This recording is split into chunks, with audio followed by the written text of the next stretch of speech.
ये हिंद नमस्कार स्टूडेंट। आज 8 जून का पेपर हो चुका है यूपी पुलिस कांस्टेबल का, जिसका सॉल्यूशन मैं आपको करवाने वाला हूं फर्स्ट शिफ्ट का, जिसमें जीके जीएस के सभी क्वेश्चन को कंप्लीट इसमें हम देखने वाले हैं। सबसे सटीक आंसर की मैं आपको देने वाला हूं, सटीक आंसर्स आपको सभी क्वेश्चंस के बताने वाले हैं। तो सभी स्टूडेंट क्लास में एंड तक जुड़े रहना और पूरी वीडियो को अच्छी तरीके से देख कर जाना। एकदम रियल क्वेश्चन पेपर है, ऐसा ही पेपर आया था। अगर आपका एग्जाम है तो आगे आपको ये काफ़ी काम आएगा। अगर आप देकर आ चुके हैं तो स्टूडेंट आप अपने आंसर्स को मैच कर सकते हैं, कितना आपने सही किया है स्टूडेंट। उससे पहले एक रिक्वेस्ट है स्टूडेंट, आप हमारी वीडियो को लाइक शेयर कर दें और साथ ही चैनल को सब्सक्राइब जरूर कर लें, क्योंकि काफ़ी रिस्क पर ये वीडियो बन रही है स्टूडेंट, बहुत ज़्यादा रिस्क लेकर बनानी पड़ रही है। ये आप जानते हैं, एनालिसिस कराना बिल्कुल बैन है। तो एक बार साथ ही आप सभी साथी वीडियो को लाइक करके चैनल को सब्सक्राइब जरूर कर लेना। आप चैनल को सब्सक्राइब नहीं करते हैं तो चलिए शुरू करते हैं बिना किसी बकवास के। भारत में प्रतिवर्ष राष्ट्रीय स्टार्टअप दिवस कब मनाया जाता था? ये जीके जीएस का पहला प्रश्न आया था, जल्दी से बताएंगे तो आंसर देख लेंगे फटाफट से। मैं आपको आंसर्स बताते चलूंगा, आप मैच कर लेना। तो प्रतिवर्ष 16 जनवरी को स्टार्टअप दिवस भारत में मनाया जाता है। अगला क्वेश्चन आया था, क्वेश्चन नंबर 21 देखिए। विश्व खाद्य दिवस जो प्रतिवर्ष 16 अक्टूबर को मनाया जाता है, किसके बारे में जागरूकता बढ़ाने के लिए समर्पित है? किस चीज के बारे में जागरूकता बढ़ाने के लिए समर्पित है? तो स्टूडेंट ये आपका भूख, खाद्य सुरक्षा, पोषण और सतत कृषि पद्धतियों के लिए प्रसिद्ध है। ए बिल्कुल यहाँ पर इस पर राइट आंसर हो जाएगा। 21 का ए आपको याद रखना है, 21 का ए सही जवाब होगा। नेक्स्ट क्वेश्चन देखिए 22 और बताइए फटाफट से, इसका आंसर मैं आपको बता देता हूँ। मार्च 2026 में पीपुल्स रिपब्लिक ऑफ चाइना में भारत के राजदूत के रूप में किसे नियुक्त किया गया? किसको नियुक्त किया गया था? तो याद रखेंगे किसको नियुक्त किया गया था। तो इसमें आपका नियुक्त किया गया स्टूडेंट विक्रम मोहन बत्रा को,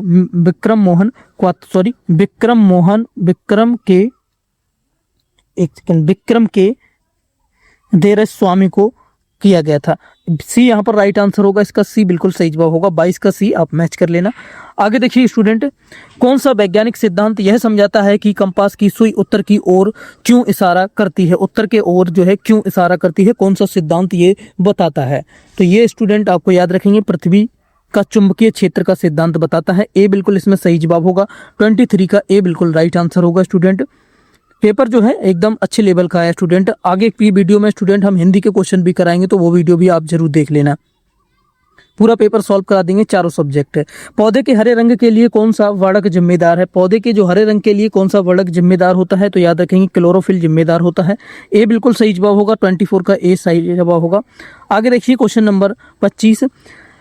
1888 में बाजार में आए पहले कोडक कैमरे का आविष्कार किसने किया था? पहले कोडक कैमरे का आविष्कार किसने किया था? तो याद रखेंगे आपका जॉर्ज ईस्टमैन ने किया था। किसने किया था? जॉर्ज ईस्टमैन ने पहले कोडक कैमरे का आविष्कार किया था। नेक्स्ट क्वेश्चन देखिए 26। वर्ल्ड एंटी डोपिंग एजेंसी का मुख्यालय कहाँ पर स्थित है? वर्ल्ड एंटी डोपिंग एजेंसी वाडा का मुख्यालय जो है कहाँ पर स्थित है? तो इसका मुख्यालय आपको याद रखना है कहाँ पर है। मॉन्ट्रियल कनाडा में है। कहाँ पर है? बी बिल्कुल यहाँ पर सही जवाब होगा। मॉन्ट्रियल कनाडा में इसका मुख्यालय स्थित है। नेक्स्ट क्वेश्चन देखिए इसी तरीके से 27। भारत में कौन सा राज्य समान नागरिक संहिता यूसीसी विधेयक 2026 पारित करने वाला दूसरा राज्य बन गया है? तो दूसरा राज्य आपका गुजरात बन गया है। पहला आपका उत्तराखंड था, दूसरा गुजरात बन गया है। तो सी बिल्कुल राइट आंसर होगा, इसका सी बिल्कुल सही जवाब होगा 27। आगे देखिए 28। कौन सा प्लेटफॉर्म मुख्य रूप से पेशेवर नेटवर्किंग के लिए उपयोग किया जाता है? कौन सा प्लेटफॉर्म है जो मुख्य रूप से पेशेवर नेटवर्किंग के लिए मुख्य रूप से उपयोग किया जाता है? तो पेशेवर नेटवर्किंग के लिए लिंक्डइन को प्रयोग किया जाता है। डी बिल्कुल यहाँ पर राइट आंसर होगा। कौन सा?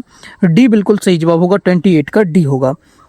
आगे देखिए 29। निम्नलिखित में से कौन सी पर्यावरणीय समस्या मुख्य रूप से ग्रीन हाउस गैसों के उत्सर्जन के कारण होती है? ग्रीन हाउस गैसों के उत्सर्जन के कारण होती है। कौन सी समस्या होती है? तो इसमें आपकी स्टूडेंट याद रखेंगे आपकी वैश्विक तापमान वृद्धि की समस्या होती है। डी बिल्कुल यहाँ पर राइट आंसर होगा। डी बिल्कुल सही जवाब बनेगा। अब नेक्स्ट क्वेश्चन देखिए स्टूडेंट 30 नंबर, बताइए फटाफट से। प्रहार रणनीति भारत में मुख्य उद्देश्य क्या सुनिश्चित करना है? प्रहार रणनीति का भारत में मुख्य उद्देश्य क्या सुनिश्चित करना है? ये क्वेश्चन पूछा गया था। तो आतंकवाद का विरोध का जो है निर्धारण सुनिश्चित करना है। सी बिल्कुल इसके लिए सही जवाब होगा। 30 का सी होगा स्टूडेंट। एक बार सभी साथी लाइक जरूर कर देंगे वीडियो को। जो भी स्टूडेंट देख रहे हैं साथियों, बहुत रिस्क लेकर ये वीडियो बनाई गई है स्टूडेंट। चैनल भी बंद हो सकता है, आपको पता है, एनालिसिस बिल्कुल बैन है। तो सभी साथी एक बार लाइक कर देंगे। आपके लिए ये रिस्क लिया गया है स्टूडेंट, जिससे आपको क्वेश्चन पेपर का आइडिया लग जाए किस तरह का पेपर आ रहा है। आगे देखिए, निम्नलिखित में से कौन सा भारतीय राज्य म्यांमार और भूटान दोनों के साथ सीमा साझा करता है? कौन सा राज्य है म्यांमार और भूटान दोनों के साथ सीमा साझा करता है? भारतीय राज्य है। कौन सा है? जल्दी से बताएंगे सभी स्टूडेंट फटाफट से। अगर उत्तर पता है कमेंट करके बता दीजिए जल्दी से, सभी स्टूडेंट फटाफट से बता देंगे एक बार सभी साथी आंसर अगर पता है। तो अरुणाचल प्रदेश है, कौन सा है? बी बिल्कुल यहाँ पर सही जवाब होगा, अरुणाचल प्रदेश है, 31 का बी राइट आंसर होगा। नेक्स्ट क्वेश्चन देखिए इसी तरीके से 32 और आंसर बताइए फटाफट से, 32 का आंसर बताइए। CSIR की मिशन मोड पहल के अंतर्गत ओडिशा के किस गांव को पहले स्मार्ट गांव के रूप में विकसित किया गया है? कौन से गांव को? उड़ीसा का गांव है, कौन सा गांव है? तो याद रखेंगे कौन सा गांव है स्टूडेंट, फटाफट से याद रखेंगे। कुसुनपुर है, कौन सा है? कुसुनपुर है, डी बिल्कुल राइट आंसर होगा, 32 का डी होगा। आगे देखिए मधुबनी चित्रकला की उत्पत्ति किस भारतीय राज्य से हुई है? जैसे मिथिला भी कहते हैं, मधुबनी चित्रकला की उत्पत्ति कौन से भारतीय राज्य से हुई है? तो मधुबनी चित्रकला की जो उत्पत्ति हुई है स्टूडेंट वो आपकी बिहार राज्य से हुई है। कहाँ से हुई है? बिहार से हुई है, सी बिल्कुल सही जवाब होगा, बिहार से हुई है, 33 का सी याद रखेंगे। 34 बुखारेस्ट किस देश का राजधानी शहर है? बुखारेस्ट जो है कौन से देश का राजधानी शहर है? बुल्गारिया, रोमानिया, सर्बिया या फिर हंगरी, कहाँ का है? तो याद रखेंगे ये रोमानिया का है, बुखारेस्ट रोमानिया का राजधानी शहर है, बी बिल्कुल सही जवाब होगा, 34 का बी राइट आंसर होगा। आगे देखिए निम्नलिखित में से कौन सा क्षेत्र शांति स्वरूप भटनागर पुरस्कार के अंतर्गत आता है? निम्नलिखित में से कौन सा क्षेत्र जो है शांति स्वरूप भटनागर पुरस्कार के क्षेत्र में आता है? तो याद रखेंगे वो आपका विज्ञान और प्रौद्योगिकी क्षेत्र आता है, डी बिल्कुल सही जवाब होगा, विज्ञान और प्रौद्योगिकी क्षेत्र आता है। नेक्स्ट क्वेश्चन देखिए 36 भारत के प्रधानमंत्री की नियुक्ति भारतीय संविधान के किस अनुच्छेद के अंतर्गत होती है? तो भारत के प्रधानमंत्री की नियुक्ति जो होती है स्टूडेंट वो आपकी अनुच्छेद 75(1) के तहत होती है, बी बिल्कुल सही जवाब होगा, आर्टिकल 75(1) के तहत होती है। नेक्स्ट क्वेश्चन देखिए 37 निम्नलिखित में से कौन सी नदी पेरिस शहर से होकर बहती है? कौन सी नदी है जो पेरिस शहर से होकर बहती है? अमेजन, सीन, लोआर या फिर डैन्यूब? तो सीन जो नहर है स्टूडेंट वो पेरिस से होकर बहती है, पेरिस शहर के बीच से होकर बहती है। यहाँ पर आपका बी बिल्कुल राइट आंसर होगा, 37 का बी होगा।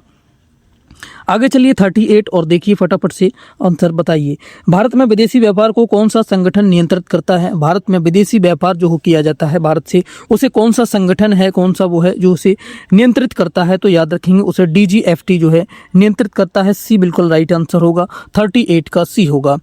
39 देखिए किस संस्था ने वायुमंडलीय रडार संकेतों से वर्षा का पता लगाने वाली मशीन लर्निंग प्रौद्योगिकी के लिए पेटेंट हासिल किया है? पेटेंट हासिल किया है, जल्दी से बताएं किस संस्था ने वायुमंडलीय रडार संकेतों से वर्षा का पता लगाने वाली लर्निंग प्रौद्योगिकी के लिए पेटेंट हासिल किया है? किसने किया है? तो याद रखेंगे बी, कोचीन विज्ञान और प्रौद्योगिकी विश्वविद्यालय ने किया है, बी बिल्कुल राइट आंसर होगा, 39 का बी याद रखेंगे स्टूडेंट।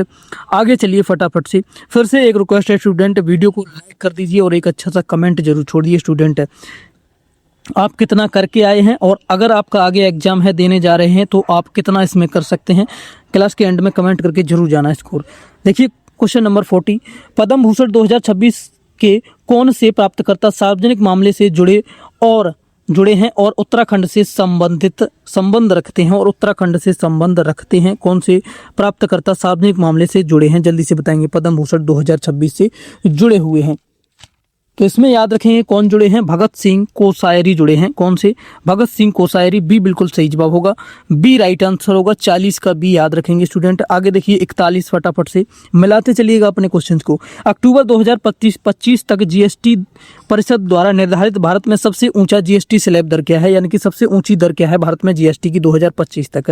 तो 40% जो है स्टूडेंट सबसे ऊंची दर है। काफ़ी लोग स्टूडेंट 28 भी बता रहे हैं, लेकिन स्टूडेंट मैंने काफ़ी इसको रिसर्च करने के बाद देखा तो 40 ही मिला है, इसका उत्तर तो 40 ही सही होगा स्टूडेंट। फाइनल आंसर्स जो स्टूडेंट वो आपके आंसर की पे डिपेंड करेंगे, आयोग क्या मानता है, लेकिन मुझे तो इसमें 40 मिला है, मैंने कई सर्च किया है उसके बाद। काफ़ी लोगों ने इसका 28 भी बताया है स्टूडेंट। आगे देखिए भारत का परमाणु ऊर्जा कार्यक्रम कितने चरणों पर आधारित है? भारत का परमाणु ऊर्जा कार्यक्रम जो है कितने चरणों पर आधारित है? तो ये स्टूडेंट आपके 4 चरणों पर आधारित है, बी बिल्कुल यहाँ पर राइट आंसर होगा, 42 का बी याद रखेंगे, 42 का कौन सा होगा? बी। आगे देखिए नेक्स्ट क्वेश्चन नंबर स्टूडेंट 43 प्रेम भाग्य और रिश्तों की पड़ताल करने वाला उपन्यास it's all in the planets द्वारा लिखा गया है, किसके द्वारा लिखा गया है? स्टूडेंट फटाफट से बताएंगे किसके द्वारा ये लिखा गया है। तो ये आपका लिखा गया है प्रीति सेनाई द्वारा लिखा गया है। किसके द्वारा? प्रीति सेनाई द्वारा लिखा गया है, ए बिल्कुल यहाँ पर सही जवाब बनेगा स्टूडेंट। 43 का ए है। 44 देखिए और बताइए आंसर फटाफट से। मार्च 2026 में आए भीषण उष्णकटिबंधीय चक्रवात नारेल ने किस देश को प्रभावित किया है? कौन से देश को नारेल ने जो है प्रभावित किया है स्टूडेंट? फटाफट से बताएंगे। रूस, ऑस्ट्रेलिया, मेडागास्कर या फिर फिलीपींस को?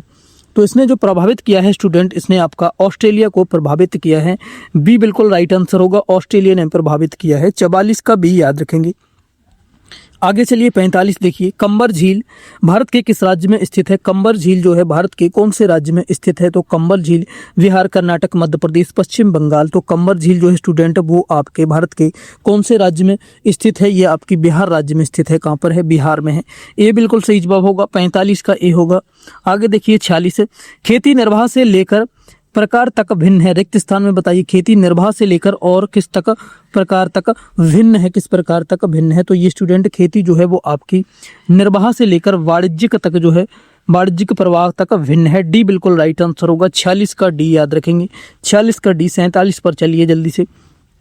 निम्नलिखित में से कौन सी पाणिनि की प्रसिद्ध रचना है जिसे संस्कृत व्याकरण का आधारभूत ग्रंथ माना जाता है? पाणिनि की जो प्रसिद्ध रचना है कौन सी है? विक्रमावर्षी है, अष्टाध्यायी, हर्षचरित या फिर नाट्यशास्त्र है? कौन सी है? तो याद रखेंगे अष्टाध्यायी है, पाणिनि की रचना है अष्टाध्यायी।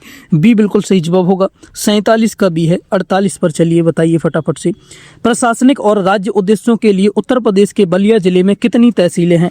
उत्तर प्रदेश के बलिया जिले में कितनी तहसीलें हैं? जल्दी से बताएंगे। 5, 7, 4 या फिर 6 हैं। कितनी तहसीलें हैं? तो बलिया जिले में याद रखेंगे 6 तहसीलें हैं। डी राइट आंसर होगा, 6 तहसीलें हैं स्टूडेंट। डी बिल्कुल सही जवाब होगा। 49 देखिए और बताइए फटाफट से। 49 का आंसर सभी साथी। पुलिस अनुसंधान एवं विकास ब्यूरो की स्थापना किस वर्ष हुई थी? पुलिस अनुसंधान एवं विकास ब्यूरो की स्थापना कौन से वर्ष में हुई थी? 1970, 1985, 1960 या फिर 1995? कौन से वर्ष में हुई थी स्टूडेंट? तो ये आपकी 1970 में हुई थी। कब हुई थी? 1970 में। ए बिल्कुल सही जवाब होगा। आगे चलिए 50 नंबर देखिए। प्लासी का युद्ध ईस्ट इंडिया कंपनी और निम्नलिखित में से किसके बीच लड़ा गया था? प्लासी का युद्ध जो है ईस्ट इंडिया और दूसरा पक्ष कौन था? किसके बीच में लड़ा गया था? बंगाल का नवाब अलाउद्दीन खिलजी, हैदराबाद का नवाब या फिर चंद्रगुप्त मौर्य? तो किसके बीच में लड़ा गया था? तो ये स्टूडेंट आपका लड़ा गया था ईस्ट इंडिया कंपनी और स्टूडेंट दूसरा इसमें जो पक्ष था वो बंगाल के नवाब के बीच में लड़ा गया था। ए बिल्कुल राइट आंसर होगा, बंगाल के नवाब के बीच में इसमें लड़ा गया था। आगे देखिए लास्को गुफाएं किस देश में स्थित हैं? लास्को गुफाएं कौन से देश में स्थित है? फ्रांस, जर्मनी, इटली या फिर स्पेन? राइट आंसर फटाफट से देखेंगे स्टूडेंट। अगर पता है तो उत्तर कमेंट करके बताइए। लास्को गुफाएं आपकी फ्रांस में स्थित हैं। ए बिल्कुल सही जवाब होगा, 51 का ए याद रखेंगे स्टूडेंट। 51 का ए। 52 की ओर चलिए फटाफट से आंसर बताइए। बरुआ सागर झील उत्तर प्रदेश के किस जिले में स्थित है? बरुआ सागर झील है उत्तर प्रदेश के कौन से जिले में स्थित है? स्टैटिक जीके का क्वेश्चन है, जल्दी से बताएंगे। यूपी जीके का है स्टूडेंट। झांसी, वाराणसी, आगरा, लखनऊ कहाँ पर स्थित है? तो स्टूडेंट बरुआ सागर झील जो है आपकी झांसी में स्थित है। कहाँ पर है? झांसी में है। ए बिल्कुल सही जवाब होगा, 52 का ए होगा। स्टैटिक जीके का साथियों, ये यूपी जीके का सॉरी क्वेश्चन है। आगे देखिए 53 का आंसर बताइए। भारत का कौन सा राज्य 2026 में 20 सिटीज टूवर्ड्स जीरो वेस्ट पहल में शामिल किया गया है? भारत का कौन सा राज्य है? जल्दी से बताएंगे। किसे शामिल किया गया? गोवा, केरल, तमिलनाडु, आंध्र प्रदेश? तो किसको शामिल किया गया है स्टूडेंट? तो इसमें आपका केरल को शामिल किया गया है। किसको? केरल को शामिल किया गया है। बी बिल्कुल सही जवाब होगा, 53 का बी होगा स्टूडेंट। 53 का बी होगा। आगे देखिए नाट्यशास्त्र प्रदर्शन कला पर एक ग्रंथ द्वारा लिखा गया है। किसके द्वारा लिखा गया है? जल्दी से बताएंगे। नाट्यशास्त्र जो है किसने लिखा है? भरतमुनि, दंडित, पाणिनि या फिर पतंजलि? तो नाट्यशास्त्र के जो रचनाकार हैं स्टूडेंट भरतमुनि है। कौन है? भरतमुनि है। ए बिल्कुल सही जवाब होगा स्टूडेंट, 54 का ए होगा। 55 देखिए फटाफट से बताइए आंसर। भारत में रेपो दर कौन सा संगठन निर्धारित करता है? भारत में रेपो दर है कौन सा संगठन निर्धारित करता है? भारतीय रिजर्व बैंक, वित्त मंत्रालय, भारतीय पारित और विनिमय बोर्ड या फिर नीति आयोग? रेपो रेट क्या होता है स्टूडेंट? रेपो रेट या वो होता है जो छोटे बैंक जो हैं स्टूडेंट बड़े बैंक से जिस दर पर ब्याज पर पैसा लेते हैं उसे रेपो रेट कहा जाता है। तो कौन सबसे बड़ा बैंक है भारत में? भारतीय रिजर्व बैंक है जो रेपो रेट दर संगठन को निर्धारित करता है। ए बिल्कुल सही जवाब होगा, 55 का ए होगा स्टूडेंट। 56 देखिए और फटाफट से आंसर बताइए 56 का। भारतीय संविधान की किस अनुसूची में राज्यसभा में राज्यों और केंद्र शासित प्रदेशों के लिए सीटों के आवंटन से संबंधित प्रावधान है? कौन सी अनुसूची में है? जल्दी से बताएंगे। 5वीं अनुसूची, 10वीं, चौथी या फिर 9वीं अनुसूची में है? तो याद रखेंगे ये प्रावधान जो है स्टूडेंट वो आपका चौथी अनुसूची में है। किसमें है? 4th अनुसूची में है। इसके लिए स्टूडेंट सी बिल्कुल राइट आंसर होगा, 56 का सी होगा। 57 देखिए और फटाफट से आंसर बताइए जल्दी से। धोकरा धातु शिल्प और जो विश्व की सबसे प्राचीन ज्ञात अलोह धातु ढलाई परंपराओं में से एक है। जनजातीय मोहनजोदड़ो में साक्ष्य मिला है। जनजातीय और लोक कला वस्तुएं बनाने के लिए कौन सी प्राचीन तकनीक का उपयोग करता है? जल्दी से बताएं कौन सी प्राचीन तकनीकी का उपयोग करता है। तो स्टूडेंट इसका याद रखेंगे आप 57 का होगा भ्रष्ट मोम मलाई, भ्रष्ट मोम ढलाई। डी बिल्कुल सही जवाब होगा स्टूडेंट, 57 का डी होगा। आंसर कमेंट करके बता देना स्टूडेंट 38 में से कितने क्वेश्चंस आप इसमें सही कर पाते हैं। अगर आपका एग्जाम ऐसा बन जाता है स्टूडेंट, सभी साथी स्कोर लिखकर जरूर जाना। और क्लास कैसी लगी? अच्छी तो लगी होगी स्टूडेंट, एकदम रियल पेपर पर लाया हूँ स्टूडेंट, बहुत रिस्क लेकर। तो सभी साथी एक बार वीडियो को लाइक जरूर कर देना सभी साथी, और चैनल को सब्सक्राइब कर लेना स्टूडेंट। आगे सभी क्वेश्चन पेपर मैं आपको सॉल्व कराने वाला हूँ सभी शिफ्टों के। तो साथियों चैनल को सब्सक्राइब कर लीजिए, जिससे कि आगे आने वाली सभी वीडियो की जानकारी आपको मिल सकती है। और इंपॉर्टेंट चीजों के लिए साथियों आप टेलीग्राम चैनल को ज्वाइन कर सकते हैं, लिंक वीडियो के डिस्क्रिप्शन में मिल जाएगा। इंपॉर्टेंट चीजों का मतलब आप समझ सकते हैं, तो आप जाकर टेलीग्राम चैनल को ज्वाइन कर लीजिए। अगर आप इंपॉर्टेंट चीजें चाहते हैं स्टूडेंट, तो टेलीग्राम चैनल को बिल्कुल आप ज्वाइन कर सकते हैं, लिंक वीडियो के डिस्क्रिप्शन में है। और फिर से वही रिक्वेस्ट स्टूडेंट, वीडियो को लाइक शेयर जरूर कर देना सभी साथियों के साथ। और साथियों दूसरी वीडियो हिंदी की आ रही है, जिसमें हम हिंदी के सभी क्वेश्चन करा रहे हैं फर्स्ट शिफ्ट के। सेकंड शिफ्ट के भी क्वेश्चन कराएंगे स्टूडेंट, थोड़ी सी लेट वीडियो आ सकती है, उसके भी क्वेश्चंस कराएंगे। और साथियों जीके जीएस में साथियों आपको रीजनिंग और मैथ के क्वेश्चंस भी दिखा दूंगा अगली वीडियो में साथियों, हिंदी के साथ ही आपको दिखा देंगे सभी साथी। तो सभी साथी अगली वीडियो को लेके तैयार रहना स्टूडेंट। इसमें आपका स्कोर क्या है कमेंट करके जरूर बताना। मिलते हैं अगली वीडियो में, तब तक के लिए थैंक यू, जय हिंद स्टूडेंट। इसमें कुछ क्वेश्चन के आंसर्स जो है आपको कन्फ्यूजिंग लग सकते हैं स्टूडेंट अलग अलग, तो जब तक फाइनल आंसर की नहीं आ सकती है तब तक उन क्वेश्चन को फिक्स नहीं किया जाता। फिलहाल जो स्टूडेंट 99% ये जो साथियों हमने सटीक उत्तर आपको दिए हैं स्टूडेंट, जिनकी 99% की गारंटी है, बिल्कुल सटीक आंसर आपको दिए गए हैं स्टूडेंट। 1% की गारंटी नहीं ली जा सकती स्टूडेंट, आप भी जानते हैं। थैंक यू, जय हिंद।